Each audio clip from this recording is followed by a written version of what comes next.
So for our COMM 452 podcast project, we have myself, Sabrina, Joy, Daisy, And I'm Angelo. And yeah, for our project, we're focusing on dress code and gender policing in schools. At first, dress code might seem like simple rules meant to keep things professional and safe, but they actually play a bigger role on how students are treated. A lot of these rules are not equal and tend to target certain groups more than others, especially girls. Yeah, and because of this, dress codes can turn into a system where students are being judged and disciplined based on how they look rather than how they act. And this can lead to students feeling singled out, embarrassed, or even missing class time. Overall, this issue shows how something as simple as clothing can create unfair treatment and reinforce gender expectations in school. I will be talking about school dress codes and how they can create inequality for students. According to a study by the U.S. Government Accountability Office, many schools claim dress codes are meant to promote safety and reduce distractions, but the report found that these policies are often unfairly targeted towards certain groups of students, especially girls. And one major takeaway from the report is that dress codes can disproportionately target girls. Some schools are much more likely to restrict clothing items like tank tops, leggings, shorts, or crop tops, which are typically worn by girls. The report also found that some schools use invasive reinforcement practices like checking skirt lengths or measuring clothing on students' bodies. Many students said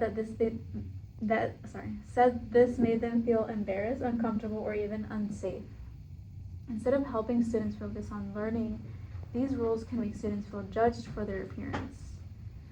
The report also found that schools with stricter dress codes tend to remove students from class more often, which negatively impacts learning. Some schools even use informal removals, where students are sent out of class without the punishment being officially documented. This causes students to lose class time. And this topic reminds me of something that happened to me in high school. So one day I actually wore a tank top to school because it was really, really hot outside.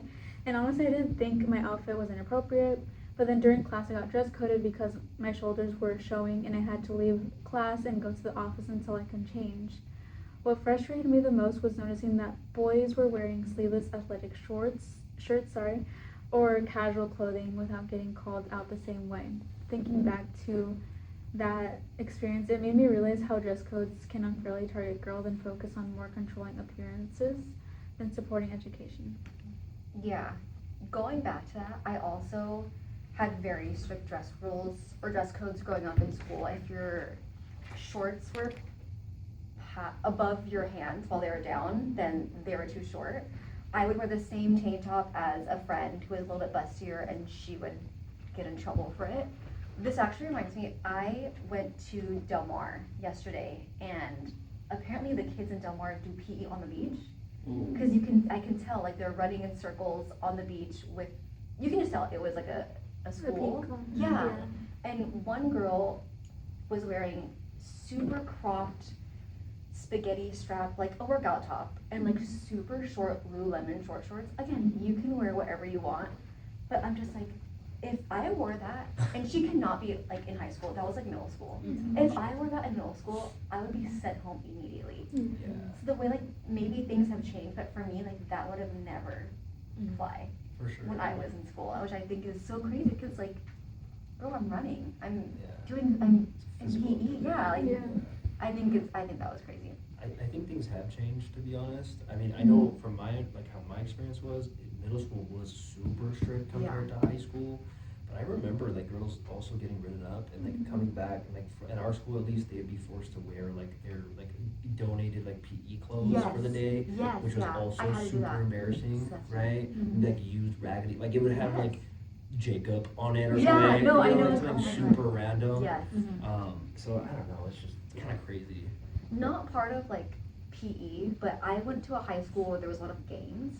So the boys, if they were red or blue, immediately sent home. If they were tank tops, immediately sent home. Raiders. Yes. Raiders. No football, no sports. Literally straight to the office. Which I'm like, come on. Like It's just so intense. Like, I don't know. It's random. For sure. I didn't really have an issue with what I wore, but there was an issue with my hair. So considering that I am non-binary and I have really short hair that's basically more masculine than feminine, I recently read a news article covered by NBC, and the headline is "Boys Non-Binary Student Suspended Over Long Hair Sue School District for Gender Bias." Crazy. So like after reading this, it was like a really crazy read, and honestly shocked me because I still can't believe that this is still happening in this day and age. Because I believe anyone should be able to like express themselves like however way that they want. Mm-hmm. Because I've had my hair short since 7th grade, but I've kind of experienced what they experienced. However, their school district had like a strict dress code. For example, it said hair length for boys must be no longer than the bottom of their collar. Please. I honestly, back in middle school, I didn't think about my appearance or anything, so I didn't even look into what a dress code was. Mm-hmm. But I was questioned, like I was sent to the principal's office and questioned why I thought my hair was acceptable for a girl. And you know, you're in 7th grade, you're like what, like 11, 12? Yeah. You know, A I'm just, baby. yeah, Yeah. just a kid, like I don't know, like I just wanted short hair. Please. However, I wasn't really suspended though, but it honestly, just reflecting back, it just shows how schools enforce gender expectations through experience. Mm-hmm. And honestly, it feels wrong that schools would take away students' access to even learning as a punishment just because of how they look and present themselves. Yeah. Yeah. Well, this is, you know, like part of the concept of like fitting curriculum. It teaches like students there's a right way to look based on gender, and if you don't fit it, then you're treated differently. But after reading that article and knowing that these boys and like the non-binary student is trying to suspend or sue, Mm-hmm. the school district, you know, it's just like shout out to them for standing their ground for self-expression. You know? For sure. Yeah. I found a cool article as well. It was titled like "When School Dress Codes Discriminate." It's from back in like 2018. Yeah, this article really shows like how dress codes aren't fair as schools say they are. It explains a lot of school dress codes were written in ways to seem neutral, but in reality, it targets more girls than boys. For example, this one school in Massachusetts, 6 out of 9 dress code rules were forced on female students, and the policy hadn't even been updated since like the 1990s, which is crazy. Yeah. Like, fashion's always changing. Like every 10 years, you have crazy changes in fashion, right? But anyways, a lot of these rules focus on these things, like shoulder straps, like we were talking about, skirt length, and tight clothing. And they'll use the words like distracting, which are super vague and can be interpreted differently by teachers. Because of this, girls end up getting in trouble more often, even when the rules aren't like clearly defined. This article also explains that this kind of enforcement can turn into like victim blaming, which girls are held responsible for how others react to them instead of holding everyone else accountable for their own behaviors. It also points out that these rules can disproportionately affect certain groups, especially black female students who are often disciplined more harshly and pulled out of class more often, which can impact their learning. You know what I mean? Mm-hmm. So instead of just being about clothing, dress code actually reinforces gender stereotypes and inequality, unequal treatment. This connects to our issue because it shows how schools are policing gender and controlling how students express themselves, especially girls, based on the National Education Association. Yeah. The article that I found, it strays away, not like what boys and girls can wear, but it looks at like the LGBTQ plus community. So they're saying more like, if you say, okay, males have to have their hairs that can't extend below their shoulders, or there's no cross-dressing, or you have to present according to your assigned sex, then where does that leave the students who are gender non-conforming kids? Like where, like they're hit the hardest. And they're the ones that are being told that their clothes are inappropriate or being asked to change, which is crazy to me. The author also looks at how rules reinforce cis-normativity and heteronormativity. So basically these dress codes assume that there are only 2 genders and that your clothing has to match whatever gender that adult thinks you are. And if your gender expression doesn't fit into that box, then all of a sudden you're a problem. So the school environment ends up being this message that being cisgender is the default and anything else is wrong, which is, you're in high school, in middle school, you're already trying to figure yourself and find who you are, and then you're being limited to just that. Like, you can't be who you are. Yeah. Another big point is that how this subject is enforced. Like, teachers and administrators interpret the rules through their own beliefs. So if the teacher isn't comfortable with you and that you're queer or trans expressions, that discomfort shows up in how they enforce these dress codes. So that means these LGBTQ plus students, students of color, students with different body types are punished more often and more harshly. The last thing the article highlights is just how the dress code shapes overall school culture. So the teachers, they teach students what kinds of gender expressions are acceptable and what's not, and these identities are valued because of that. So in conclusion, the gender dress codes don't just regulate clothing, they quietly teach these students whose identities are acceptable, and that's the hidden curriculum. If we want real change, then we have to rewrite these unspoken lessons, not just the policy language. That's why the trust-based workshop model inspired by Abbott Elementary that Joy brought up, it matters.